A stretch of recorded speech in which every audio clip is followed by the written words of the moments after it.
Situata në rezervuarin e Manskuris në Golem Skavajës është nën kontroll. Kjo është konfirmuar nga dy ministrat, ai transporteve të Monda Gjenasto e ai brendshëm Sajmir Tahiri, të cilët janë rikthyer për të inspektuar zonën.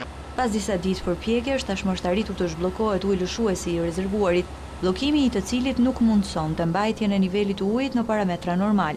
Me ndërhyrjen që po bëjmë, besoj që do ta kemi në kontroll për gjatë gjithë periudhës së shirave dhe risku do të jetë jo ekzistent. Gjithsesi shtabet e emergjencës janë nga dishmëri, të gjitha forcat janë nga dishmëri.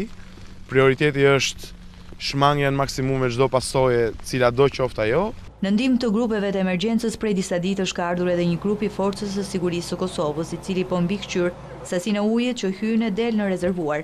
Ky grup ka sjellë edhe një pompë për shkarkimin e ujit të tepërt. Ndërkohë, specialistët e ujësjellësit Kavajës janë duke bërë matje të vazhdueshme për të mos e ulur nivelin e ujit në atë masë që të rrezikohet furnizimi i popullatës me ujë gjatë sezonit turistik.